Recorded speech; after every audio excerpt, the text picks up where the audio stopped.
cas, on va t'aller tout de suite. D'accord. Si tu veux. On fait petite quiz là. Sympa. Ouais. Voilà. Non mais j'avoue j'ai un peu flippé tout à l'heure parce que j'ai découvert des sites. Non, mais ça Un va aller. site, C'est sur le plusieurs moment. sites où tu peux Oui, là, dans vraiment 2-3 minutes.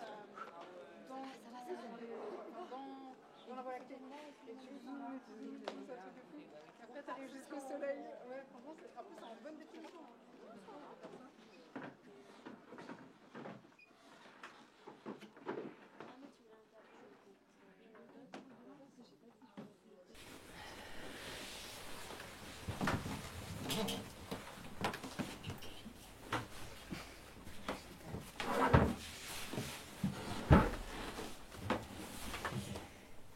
Eh ben, merci d'être venus aussi nombreuses à cette lecture sauvage. On va voir jusqu'où on va pouvoir aller dans la sauvagerie. Hein, je sais pas.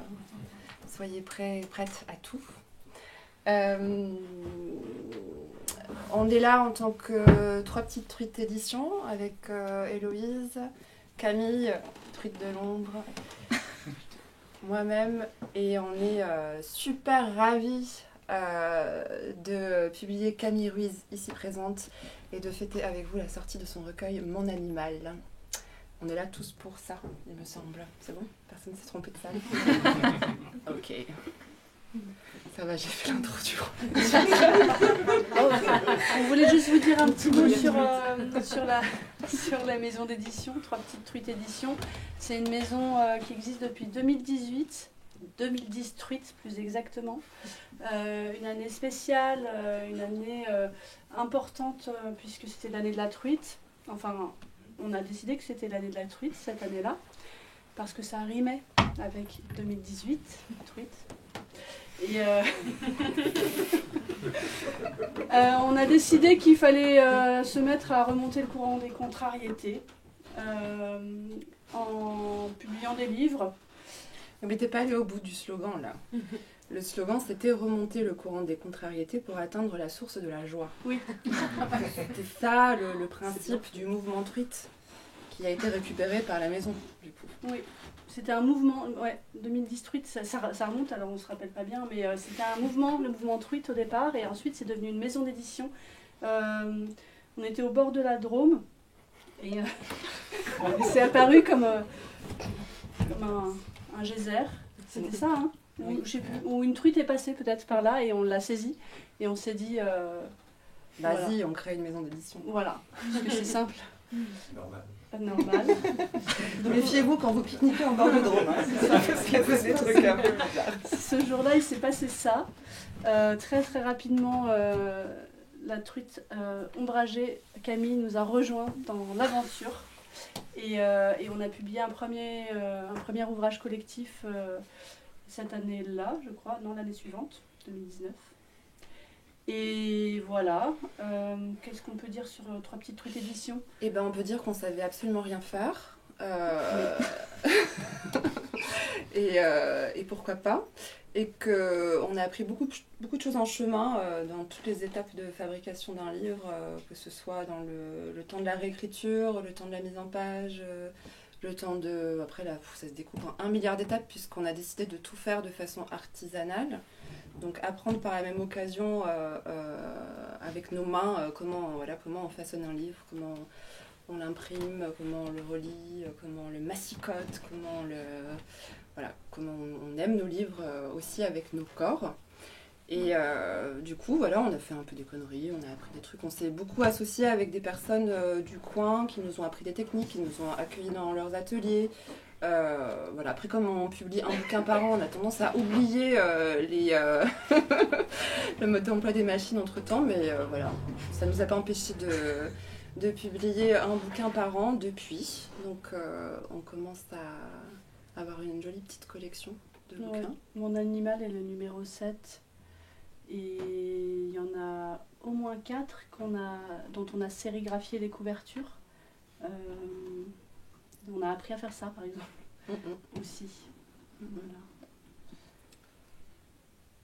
Voilà. Ouais. On publie des choses diverses et variées, beaucoup de la poésie. En tout cas, il faut que ça nous touche, donc c'est très subjectif. Mais si on nous propose un essai qui nous touche, bah, on le publiera sûrement. Enfin, si vous êtes d'accord. Voilà, donc il n'y a pas. Voilà, ça peut être. C'est beaucoup de la poésie pour le moment, mais pas que. Puisqu'il s'agit de remonter le courant des contrariétés et d'aller à la source de la joie, pour briser un petit peu la glace, je vous propose un espèce de quiz. Je mets ça pour la déco. Ta, ta, ta.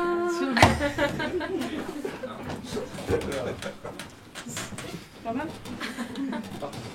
J'ai pris mon cercle aussi.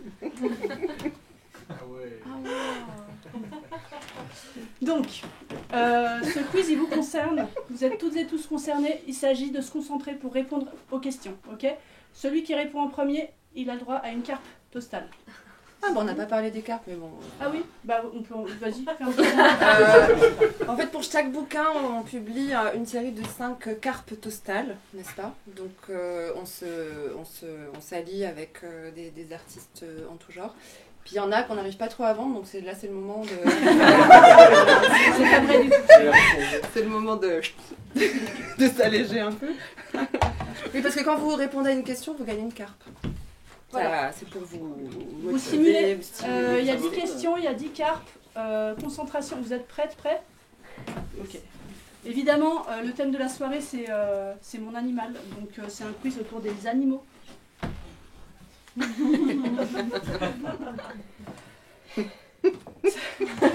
vais pas commencer par ça. Excusez-moi, mais je suis émue par mes propres questions. C'est ça qui est bon. Ah, on va y aller mollo. Ah, quel écrivain célèbre, attention, hein, quel écrivain célèbre a écrit « Le chat est d'une honnêteté absolue et était passionné de chats polydactyles ». Petite précision sur les chats polydactyles, il possédait 6 doigts. Écrivain célèbre, chat... Allez. Wow. Colette. Non, plutôt de l'autre côté de l'Atlantique, si je ne me trompe pas. Cortázar. Non, plutôt nord. Ça se trouve, je me trompe en plus sur son... Non. Edgar Allan Poe. Alors attention. Indice. Vous voulez son prénom? Attention, ça va fuser là. Ernest. Mais oui! Oh, mais vous avez tout gagné avant la carte! Alors je peux pas là. Quelqu'un le redit? Hemingway. Voilà. Oui, bravo! Alors je ne vous fais pas choisir par contre. Enfin, je vous fais choisir, mais ce sera voilà. Une carte postale et une carte postale, madame. Elle est ravie! Alors, un de plus. Deuxième question. Je fais vite parce qu'on n'est pas là pour ça. Déjà, moitié des questions. Quel animal mâle accouche? L'hippocampe. C'est toi? Oui. Bravo. On peut l'applaudir.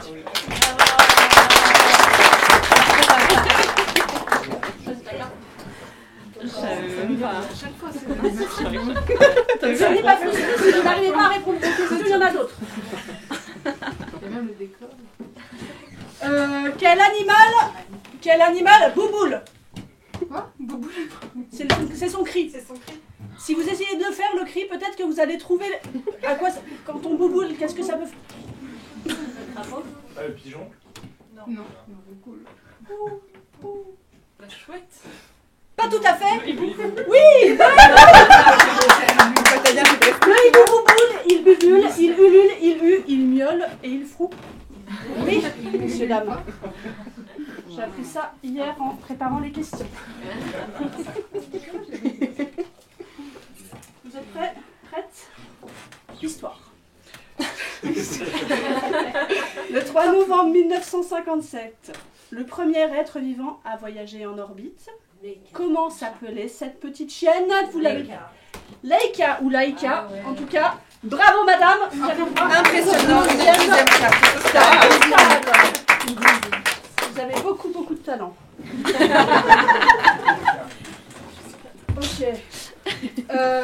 Ok, donc on est là pour le livre de cette autrice qui s'appelle Camille Ruiz. Vous êtes prêtes, prêts? Attention. Comment s'appelle le chien Muse de Camille Ruiz, présente ici ce soir? Ziggy. Ziggy, c'est la maman qui a répondu. Bravo la maman. Bravo la maman. Bon, c'était facile. C'est pas beaucoup de dog. Le mérite. Ok, on continue. C'est mon petit dog. Ah, je connaissais Pompey Dog, mais sinon on peut pas en parler maintenant. Ah oui, ça aurait pu être Pompey Dog. C'est mon On chien se en concentre, peluche. on perd pas la concentration. Quel animal femelle, c'était la première question que j'ai.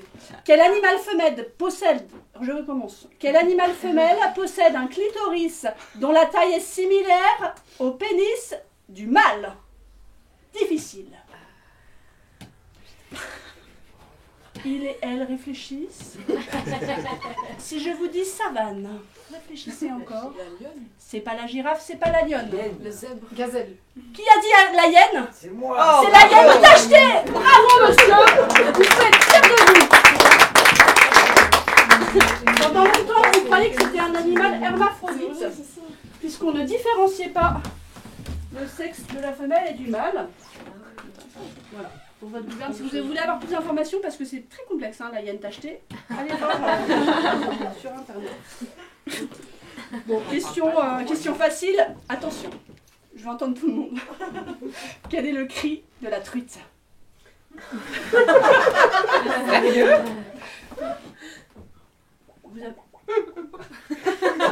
Bravo. C'est exactement ça. Une carte postale pour monsieur. Il en reste 3. Après on lit. Hein. Oui, après, Question. changement d'ambiance. Ok. On aime les Vous grands êtes écarts. prêts? Il en reste 3 si vous voulez une carte, c'est maintenant. De quelle couleur est le chat Mia de la balançoire? Noir. Non. Tigré. Tortue. Écaille de tortue, mais bravo! En fait, il est noir tacheté orange, mais je sais pas si c'est exactement écaille de tortue. Bon. En plus. Tu peux en donner une. Attends, j'avais un réflexe.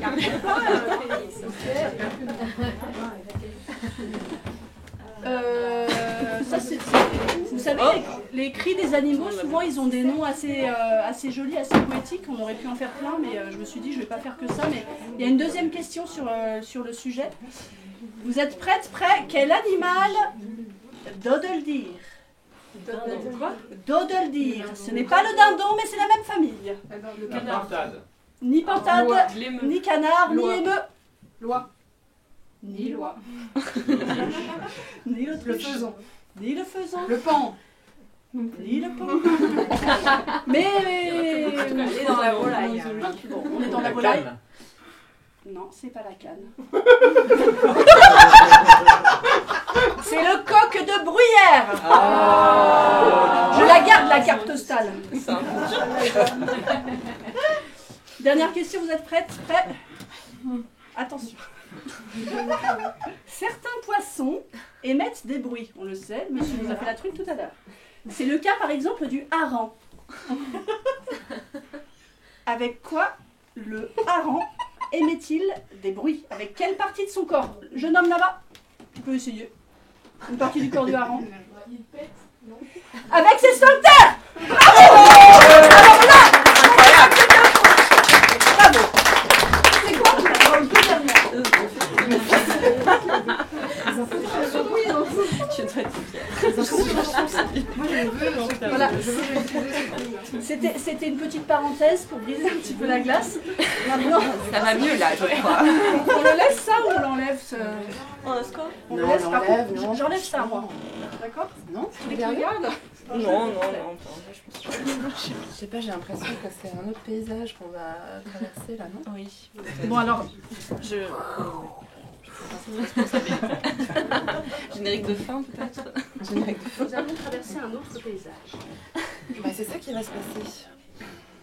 Ok, on redescend un petit peu parce qu'on va changer d'ambiance là. Hein?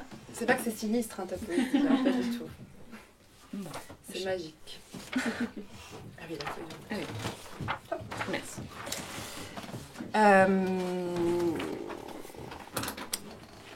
Ce ce qu'on va faire maintenant, c'est qu'on va traverser le recueil de Camille Ruiz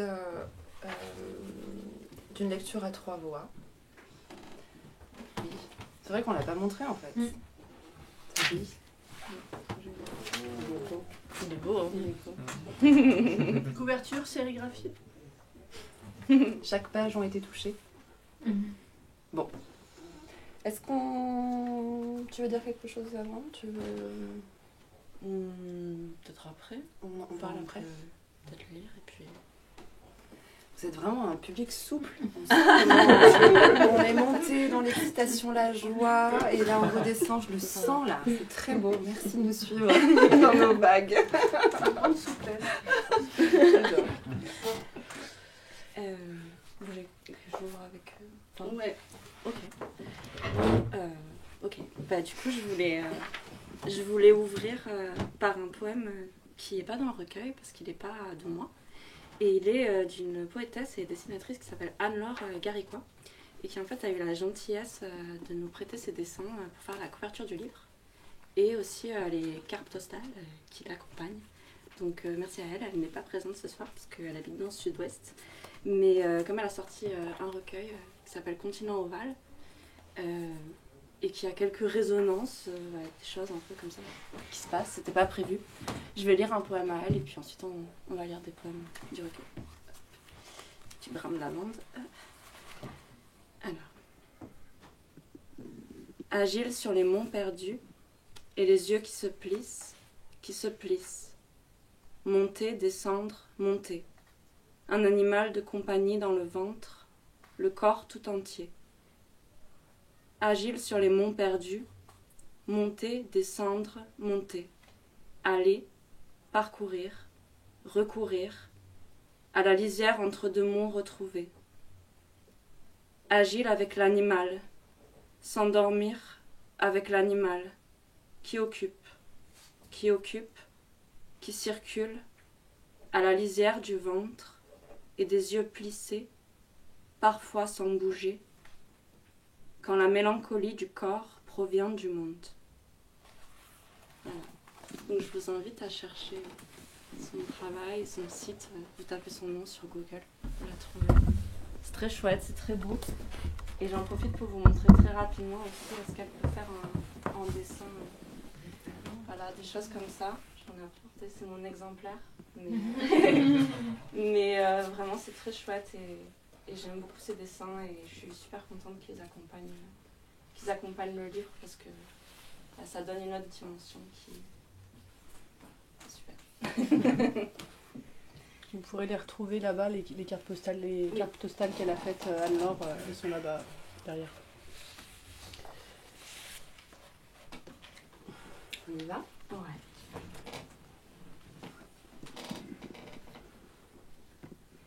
Le jour aura ouvert sa main et je glisserai mes jambes hors de la main du jour.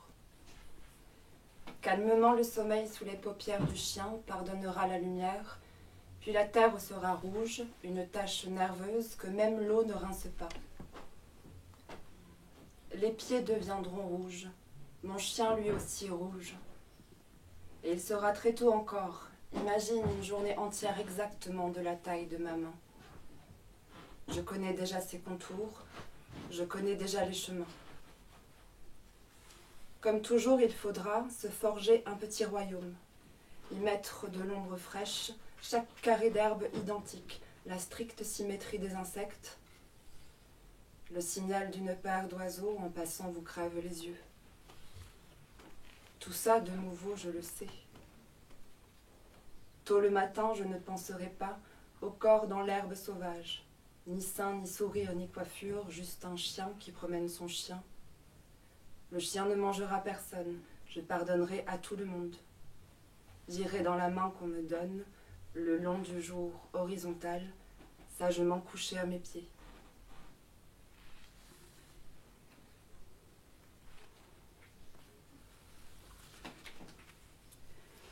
L'hiver a couché les herbes hautes en lignes austères. Tous les chemins sont surveillés par l'œil aride d'une profondeur. Au milieu, j'inspecterai, à l'infini ma paresse, un souvenir d'enfant se monte sur mon bras. Ici, les sauterelles sont immenses, et si jamais elles me touchent, je vais sûrement mourir. Près de la friche où je le fais courir, je me demande ce que pense mon chien quand les chiens sauvages l'interpellent et qu'il essaye de cacher son corps horizontal derrière la verticalité du mien. Peut-être qu'il ressent de la peur au juste qu'il est mon chien, la honte du monde animal. Au même endroit, les guêpes modulent tout l'espace qu'elles rencontrent. Des planètes creuses et fragiles ondulent sur les branches des arbres. L'ombre de mon chien contre mon ombre nous façonne, je suis pour lui, créature, main qui promène, nourrit, punit, caresse. Par défaut, son milieu, niche de pommes et d'ombre.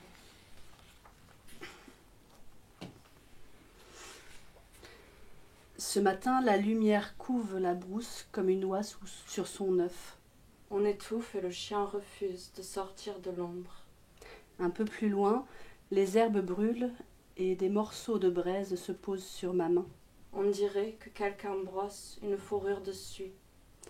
C'est horrible, mais je ressens une joie nerveuse. Je pense à l'espace ouvert par le travail du feu et je me sens heureuse comme qui gagne une terre. Ma joie de colon face à la béance. Bientôt, les plantes repoussent. Bientôt, grandioses les fleurs du cerrado et les fruits sur les arbres fruitiers. L'herbe encore à hauteur de cheville, je pourrais marcher, courir, lancer une balle au chien. Ce sera notre prairie, notre parasitage. C'est impossible, je ne peux aller nulle part sans tracer un nouveau chemin. Chacune de mes promenades couche les herbes du champ, puis rien ne les relève. Le lendemain, les endroits où je marche ressemblent à des berceaux, des cercueils, c'est toujours pareil. Et à chaque fois, un peu plus grave. Bientôt, j'aurai allongé chaque tige blonde. Le pire, c'est quand le chien m'accompagne. À présent, je sais tout. Des géographies secrètes, des coléoptères, l'ostriure rouge sur l'abdomen, le nuage vif quand on piétine.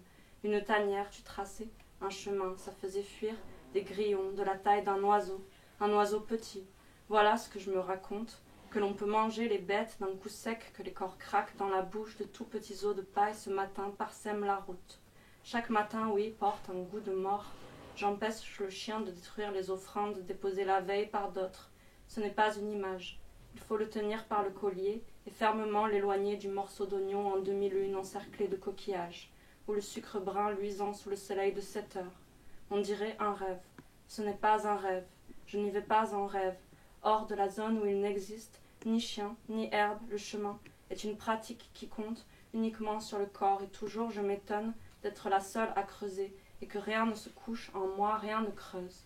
On a beau aller et venir sans intention, il y a toujours quelque chose à protéger ou détruire, des herbes à ployer ou bercer sous nos pas, le halo clair des moustiques. Chaque fois que nous traversons, je donne un peu de sang en échange pour excuser ma présence brutale. Pardon, pardon, à demain mon chemin, je viens continuer de t'agrandir.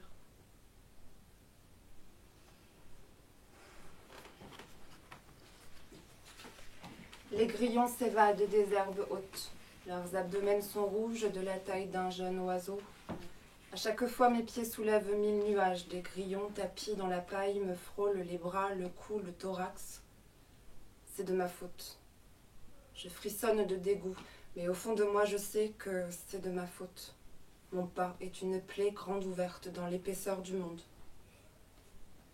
Si ce que tu vois te fait peur, alors pense à la fonction du monstre. C'est une fable que l'on apprend depuis petite, depuis que les ongles poussent. Es-tu certaine de pouvoir être debout dans les herbes hautes, en exigeant que rien ne t'approche, en exigeant que rien ne te touche? Seul moyen d'apprendre le vaste, se retenir de toucher, conserver toujours un noyau de peur. La mienne, même dormante, me protège. Je cours vite à travers les arbres. Le ciel me brille dessus. La peur est ronde comme une perle scellée autour de mon cou. Sur le chemin hors du lac, le chien contre ma jambe, les urubus nous regardent. Tous les oiseaux le savent que je vais perdre ma peur. Je lui ai donné un nom, donc un jour, c'est certain, mon chien va mourir. En ce qui me concerne, je ne serai plus jamais moi-même, mais toujours avec ou sans mon chien.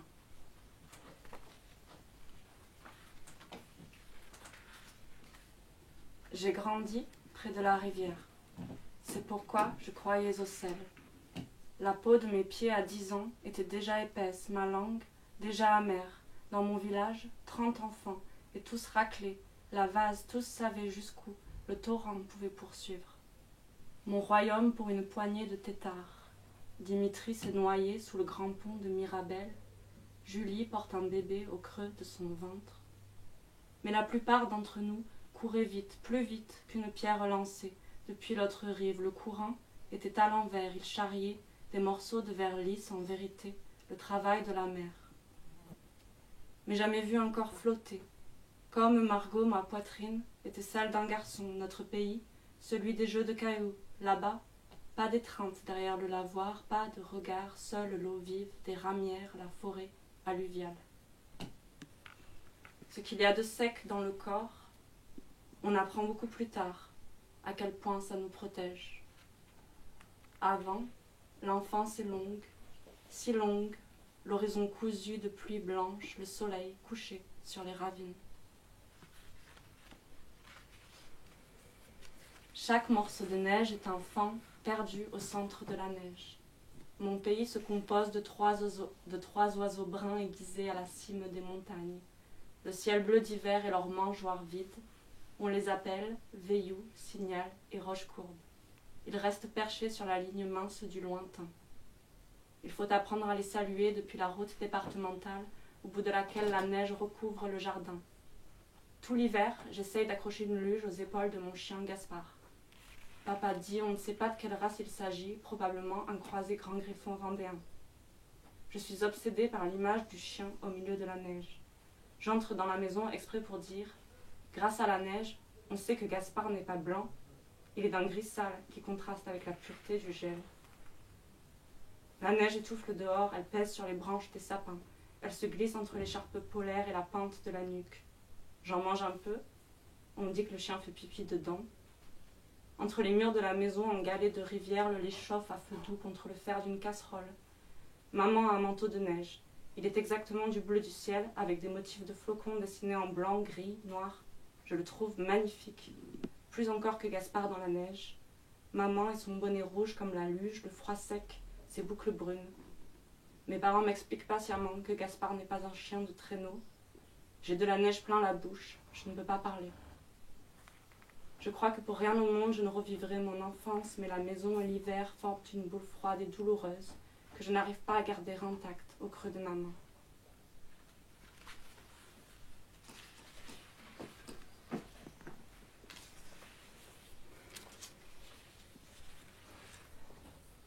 Dans la salle de bain à l'étage, je me lavais les mains 100 fois, humant la même berceuse. Je lave les traces d'eau sur mes doigts, je lave jusqu'à ce que mes mains soient sèches, jusqu'à ce que l'eau devienne pieuvre. Je lave mes mains à l'intérieur du corps souple de la pieuvre. Elle devient mon gant. Je ferme les yeux pour ne pas vomir. Quand ma mère vient couper l'eau et ouvrir mes paupières, je ne sais pas expliquer pourquoi mes doigts sont noirs. Quand une araignée meurt, elle devient minuscule. Son corps se recroqueville, les pattes sont repliées sous le centre noir de la douleur. Un noyau. Comme quand ma mère avait mal à la tête. La douleur est un tout petit point indiquant l'endroit où l'on se trouvait juste avant d'avoir mal. Comme quand tes mains s'éloignent de mon visage. Tu ne vas pas me croire, mais mon visage disparaît.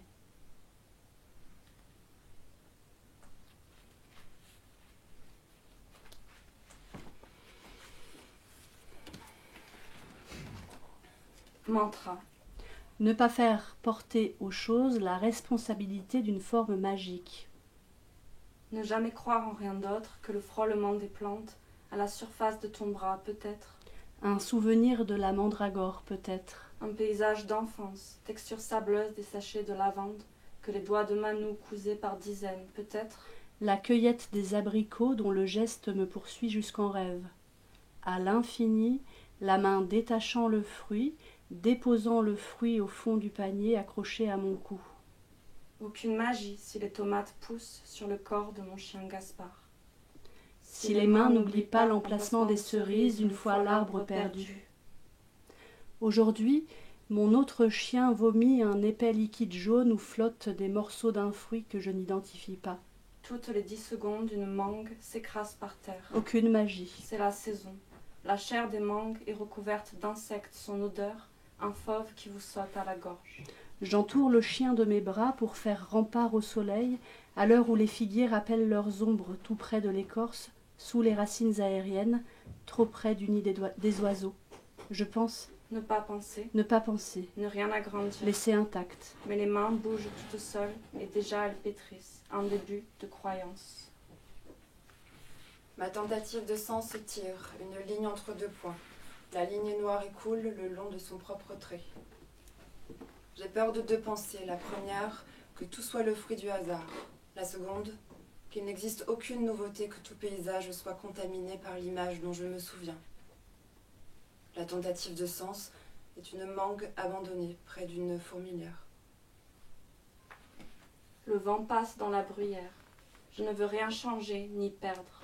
L'odeur âcre des mangues pourries infusées dans l'air jaune, les acacias. La fin du jour, je veux que ça reste. Une exigence m'empêche de vivre.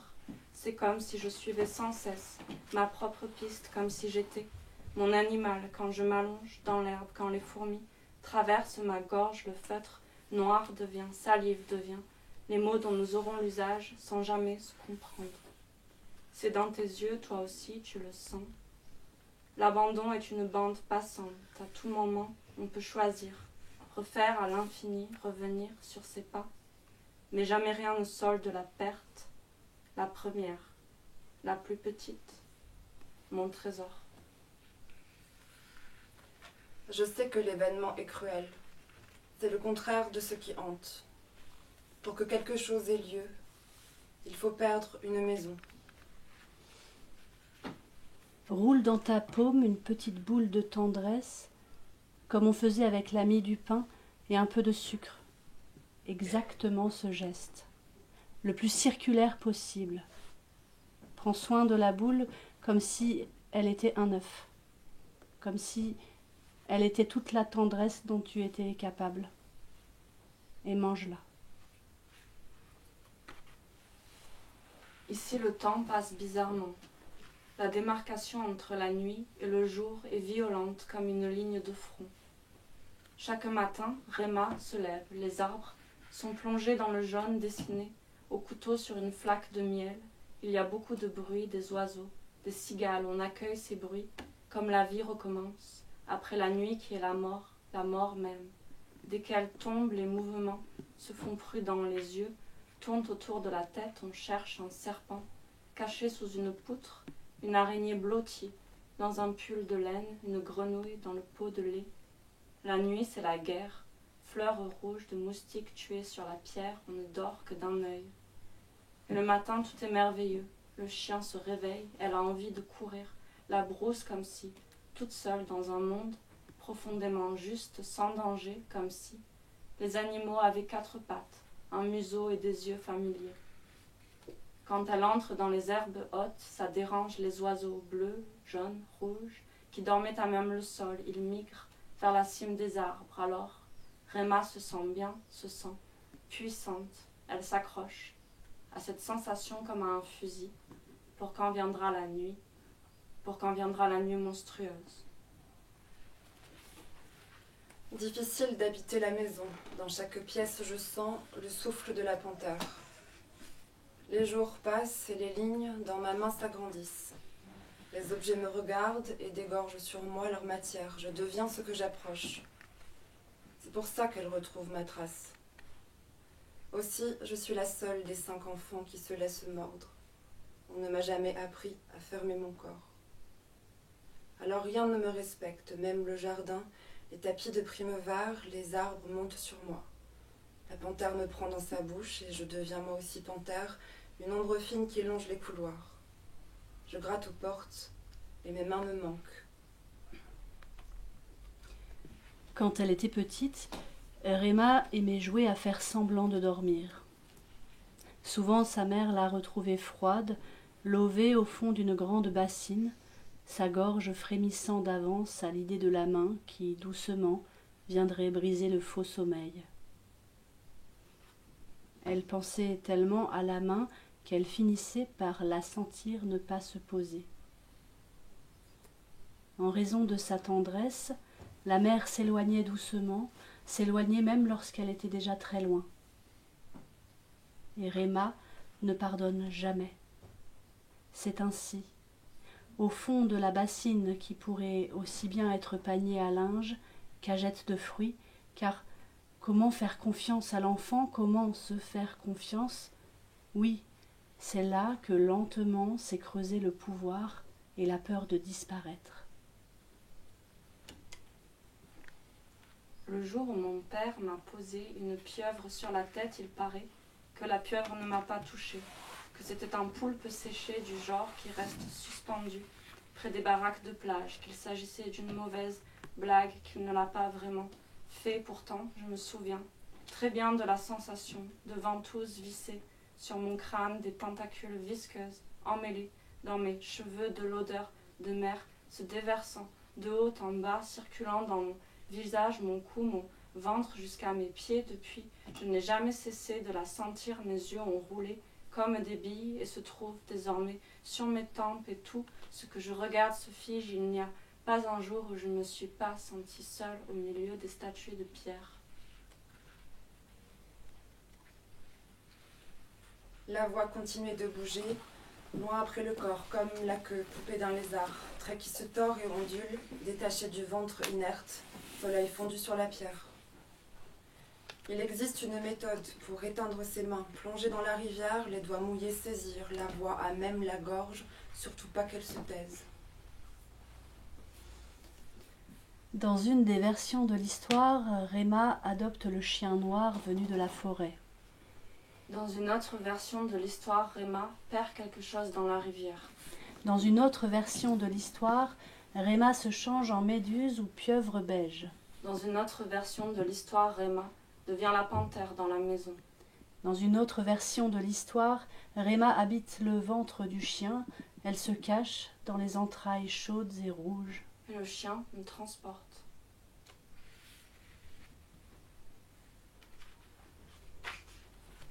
Le chien rêve de plier un coup de canard.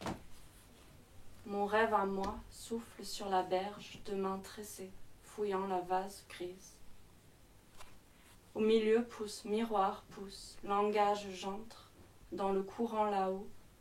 Ta langue me blesse dans un lieu que je ne comprends pas encore. Nous dormons à l'intérieur du lit, en pain de la veille, je touche ton dos, je prends mon corps, le roule, humide et rond contre le tien, rien ne réveille. Le chien rêve, nous sommes à la surface de son rêve. C'est très simple. Tout d'abord, sculpte un signal au centre d'une luciole. Ne la laisse pas s'éteindre. Puis enterre l'aiguille, rince la poudre qui brille sur tes mains. C'est facile, tu vois. Tu ne pleures même pas quand la lumière s'éloigne. J'accorde ma confiance comme un instrument. Au froid dans les vignes de mon pays d'enfance, au mangue écrasé de la terre où j'habite, oui, je me force à vivre, oui, je me dresse à croire.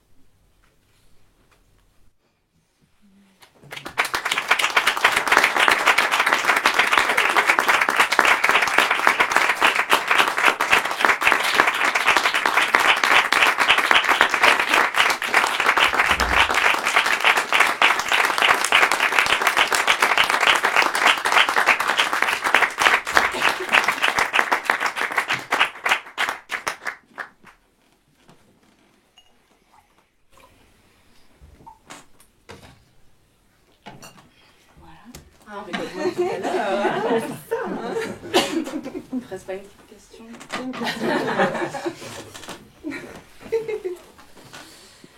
Non, voilà, donc vous venez d'écouter des extraits de ce bouquin dont on parle depuis tout à l'heure, Mon animal, de Camille Ruiz. Maintenant, on peut prendre un temps pour échanger, pour discuter. Si vous avez envie de poser des questions à Camille, nous on en aura peut-être aussi, je sais pas. Voilà. Et après, on pourra aller boire un coup.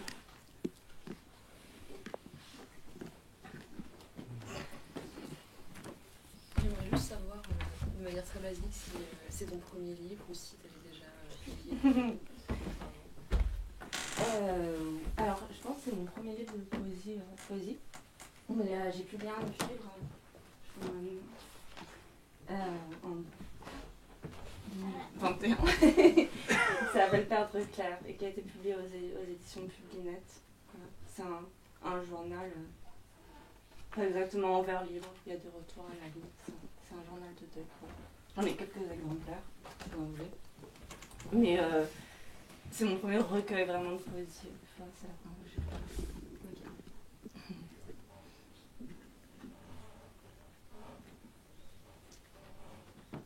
fait. Qui est Réma? Excellente. C'est peut-être intime, hein, c'est peut-être trop intime. Non, pas du tout. En fait, c'est une très bonne question parce que je pense que c'est un truc important dans le livre. C'est qu'en fait, on ne les a pas marqués ici. Mais en fait, il y a 3 parties. Je ne sais pas si elles sont perceptibles, mais en fait, il y a une première partie qui s'appelle Les chemins, qui est plutôt autour de la promenade du chien, avec un jeu assez présent, enfin, un jeu qui semble plutôt autobiographique, qui se mélange avec les perceptions du chien, le milieu du chien. Et ensuite, on a une partie qui s'appelle Les traces, qui traite plutôt de manière très générale de la mémoire. Et en fait, j'ai voulu que là, le jeu, la première personne, elle commence à se diluer. Et en fait, la 3e partie, elle s'appelle Réma se transforme, et c'est un personnage qui arrive. Donc, il y a ce nom qui revient, et il y a des poèmes qui sont à la 3e personne. Et en fait, j'ai voulu qu'il y ait une forme de dissolution à ce moment-là. Et que la frontière entre le personnage, la mémoire, elle brouille déjà le jeu parce qu'on ne sait jamais ce qui est un souvenir, est-ce que c'est nous, est-ce que c'est pas nous, la question de l'enfance. Et quand le personnage arrive, j'ai voulu pousser un peu plus loin, même si c'est de la poésie, voilà, j'ai voulu qu'il y ait ce personnage au milieu. Et Réma, en fait, c'est un nom que j'ai choisi dans Cortázar. Il y a une nouvelle de Cortázar où il y a une petite fille qui s'appelle Réma. Et dans cette nouvelle, il y a un tigre qui rôde dans la maison. Voilà. Je sais pas si vous connaissez cette nouvelle, mais je l'aime beaucoup.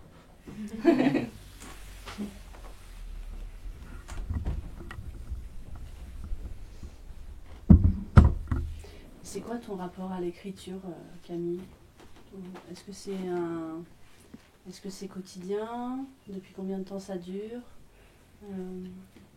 Est-ce que c'est personnel? Est-ce que c'est professionnel? Qu'est-ce que tu fais avec tout ça? Parce qu'il pose pas de questions. Non, mais je pense que ça fait pas très longtemps que j'écris un peu sérieusement. J'ai découvert ça un peu, entre guillemets, sur le tard. J'avais pas forcément confiance dans le fait de pouvoir écrire quelque chose. Et ouais, ça fait, je sais pas, 4-5 ans, même pas. Et finalement, c'est assez récent. Et c'est pas vraiment quotidien, parce que malheureusement, j'ai un travail alimentaire et j'ai pas beaucoup de temps. Mais en tout cas, je sais pas exactement. J'écris beaucoup de journaux aussi. Je sais pas s'il y en a qui me suivent, j'écris des journaux sur internet. Ça, c'est une autre forme d'écriture encore. Et tes journaux, ils sont un peu politiques aussi. Oui, peut-être. En tout cas, c'est une autre pratique, parce que le journal, c'est une pratique qui est liée à la notation et qui est liée au quotidien. Et du coup, mes journaux sont vachement liés aux promenades de mon chien.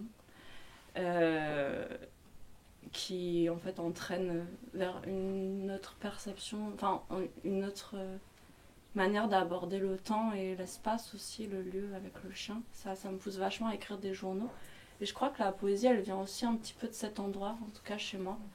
Mais mais ça demande beaucoup plus de travail. C'est quelque chose, avant d'arriver à une forme, enfin il y a des poèmes, ils ont 4 ans déjà dans ce texte, et en fait avant d'arriver à une forme qui est la forme finale, enfin elle pourrait être autre, mais c'est un gros travail sur le rythme. Et voilà, c'est des pratiques super différentes. Je pense que j'ai créé vraiment des choses très différentes. Je sais pas si ça répond. Tout va bien. Est-ce que t'en lis ou t'en lisais ou t'en as lu de la poésie? J'en lis beaucoup maintenant, mais c'est vrai que j'ai découvert beaucoup de choses en poésie quand j'ai commencé à écrire. Avant, je lisais pas forcément la poésie, je lisais beaucoup de romans et je lisais beaucoup de journaux aussi parce que j'adore les journaux. Mais oui, la poésie, c'est assez récemment que j'ai découvert et maintenant j'en lis beaucoup. Et c'est tout un monde, quoi. Et qu'est-ce qui t'attire dans les journaux en particulier, du coup? Je sais pas. Je pense pendant longtemps j'avais un peu du mal,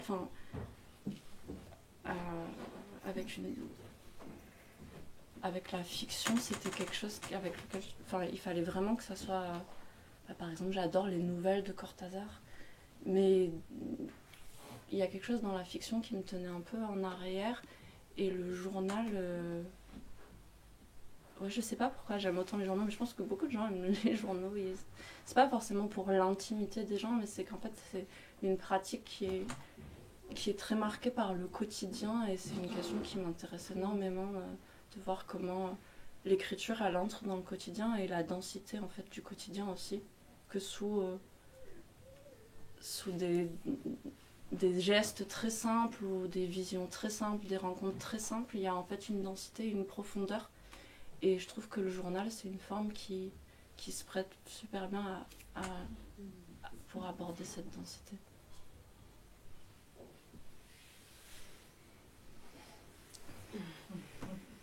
Est-ce qu'il y aurait des autrices, des auteurs de poésie dont tu voudrais conseiller, que tu as lu récemment, ou je sais pas si ça vous intéresse? Ah là là. Alors j'ai pas du tout préparé ces questions. Non, C'est le genre de truc quand tu me dis mais qu'est-ce que tu lis en poésie, là la tête elle est vide alors que la bibliothèque est très pleine. Non, qu'est-ce que j'ai récemment, j'ai beaucoup aimé un livre qui est sorti chez Corti qui s'appelle Nourrir la pierre, d'une autrice polonaise, et je suis pas sûre de bien prononcer son nom, mais qui s'appelle Branka Nowiska. Voilà, je sais pas si je le prononce bien, je sais pas si vous connaissez. Oui, c'est très très beau. C'est de la poésie, mais c'est vraiment des petits fragments en prose, et ça c'est vraiment un des plus beaux livres que j'ai lu cette année. Et je les ai pas en tête maintenant. J'arrive.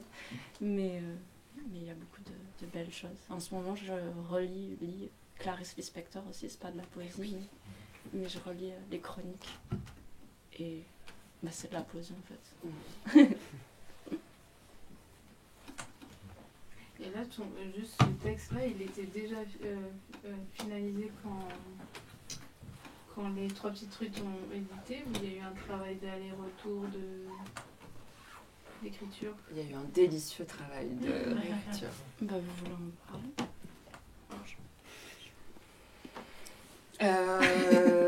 Oui, on a fait quelques invitations à Camille de réécriture. Après, le texte tel qu'on l'a reçu, il était déjà... il avait déjà en tout cas son langage, ça c'est certain. Ta langue à toi, elle était bien présente, bien singulière, bien vive. Il n'y a pas eu de... Voilà, après je sais pas comment on peut entrer dans le détail de comment on invite à la réécriture, mais moi je sais que pour moi, les passages que j'ai fait moi, il y a un truc très intuitif aussi dans comment je reçois le texte. Des espèces de perceptions comme ça, des liaisons qu'on peut faire, qu'on imagine déplacer, des segments qu'on imaginerait autrement. Après c'est toujours des suggestions, et puis derrière comment Camille s'en est saisie ou pas. En tout cas, j'ai adoré aussi comment t'as dit non à plein d'endroits. Et c'est super intéressant aussi pour nous, parce que ça nous permet aussi d'accéder à ok, c'est quoi ton concept, c'est quoi ta vision de l'ensemble, et puis oui, les zones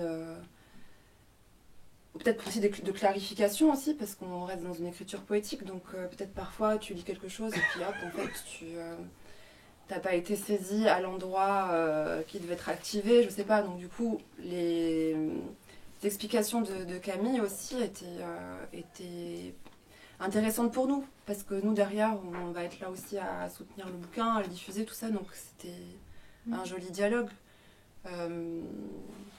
Moi, j'ai adoré le travail de réécriture avec Camille. Il y a je sais plus à quelle version c'est arrêté, V4, 3, ouais, je crois. 3.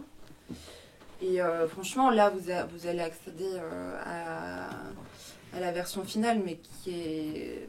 Enfin, je sais pas, je suis hyper émue en fait par le chemin qu'a pris le texte et comment...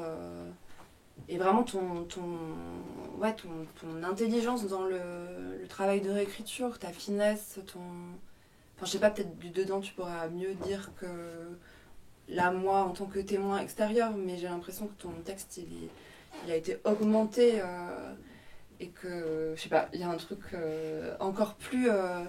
Après, ça se joue à pas grand-chose, parfois c'est juste un mot, quelque chose qui se déplace, un saut à la ligne qui se place là et pas là. En fait, d'un coup, il y a quelque chose qui devient encore plus manifeste, qui évoque encore plus. Enfin, il y a la puissance du texte qui agit encore plus sur toi. Enfin, ça s'explique pas, je crois. Enfin, c'est de la magie, quoi. Bah, ça tient pas beaucoup de choses, mais en tout cas, c'était super bien qu'il y ait un vrai travail d'éditrice, parce qu'en fait, c'est pas toutes les maisons d'édition qui le font, et je trouve que c'est ce que je vous ai dit. Moi, je trouve que ce texte, vous l'avez tiré un peu vers sa meilleure version possible, parce que même s'il n'y a pas eu des grands chamboulements, en même temps, ça n'aurait pas de sens, mais il y a eu plein d'ajustements qui ont fait que moi, j'ai mieux compris le texte, mais je pense vous aussi. Et en fait, il y a quelque chose un peu, à un moment donné, qui nous échappe. Après, c'est un peu essentiel. On a un texte, on a une idée, des fois, c'est un peu idiosyncratique. Mais surtout quand c'est de la poésie, et en fait on a quand même essayé d'avoir un fil rouge et d'avoir comme un chemin à l'intérieur, et ça me fait super plaisir qu'on se soit compris, parce que c'était pas forcément donné, quoi. Puis quand même, moi j'avais fait lire environ 150 fois à Pierrot aussi, qui a beaucoup contribué, pas en tant qu'éditeur, mais voilà, à faire en sorte que ça accède à une forme finale. Et puis vous avez eu des idées un peu de génie sur des trucs, on a supprimé les titres et tout. Enfin, c'était bien. Ouais, c'est un beau travail collectif, quoi.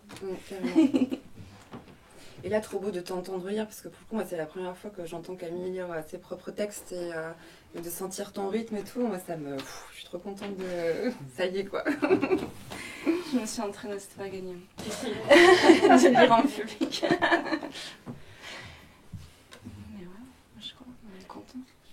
C'était la première fois que tu lisais déjà ? Non, je me suis beaucoup entraînée parce que j'avais très peur en fait, de lire devant des gens, j'ai toujours peur d'ailleurs. Mais ce texte, oui, il y a quelques textes que j'ai déjà lus en public, mais en tout cas le gros du... Enfin le texte en tant que... Ce texte, c'est la première fois. Quand on a rencontré Camille la première fois, c'était à l'automne dernier, on lui a dit que nous, chez Trois Petites Truites Éditions, la lecture à voix haute, c'était quelque chose d'important, qu'on aime que les textes soient portés. Et on sentait Camille motivée, mais frileuse. Et en fait, je crois que ça a fait vraiment son chemin aussi. Ouais. Depuis, il s'est passé des trucs. Elle fait des scènes ouvertes. Voilà. C'est cool. C'est un muscle. Voilà, c'est tout ce que je peux dire. C'était particulièrement cool de t'entendre le réciter, parce que là, on a senti justement ta patte et ce que tu imaginais toi dans ces mots-là, et du coup c'était une manière de vivre qui était trop chouette. Merci.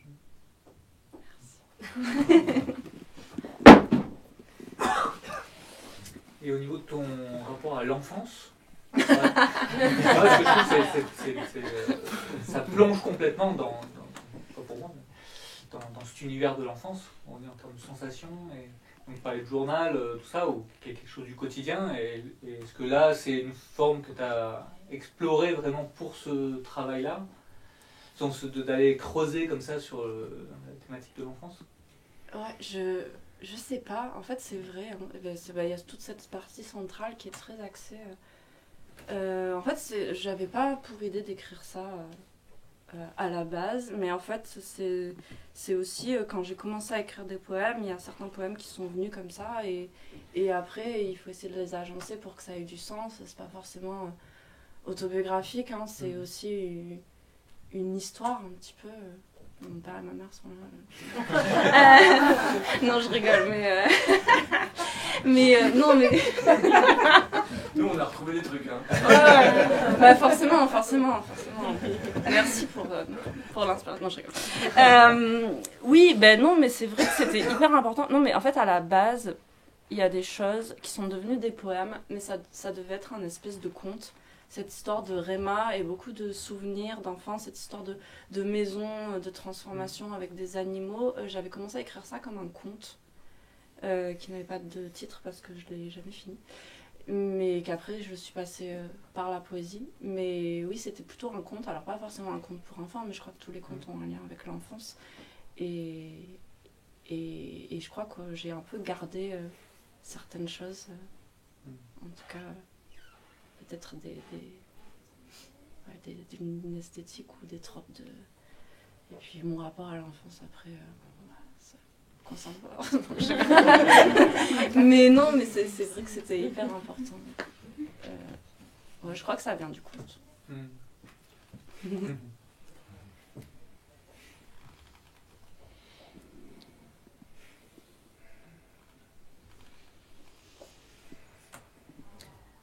Personne ne se saisit de la chance d'avoir Camille ici aujourd'hui pour poser une question.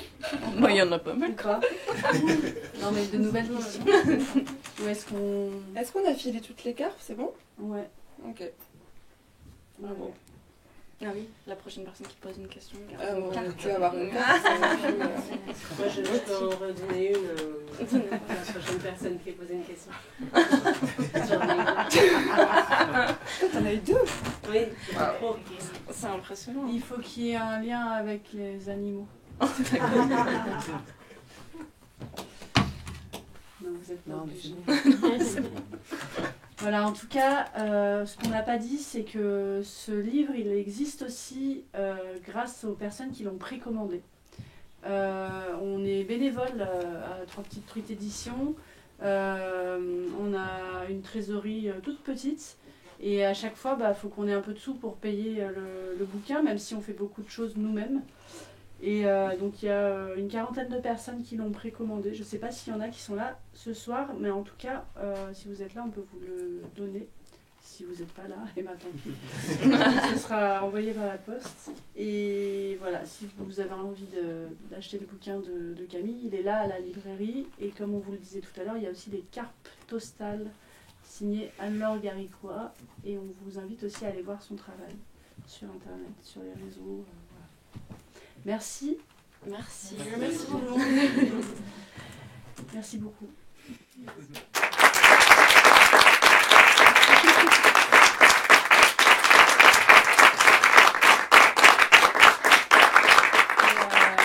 crois qu'il y a la librairie offre un petit truc à boire, à manger par là-bas.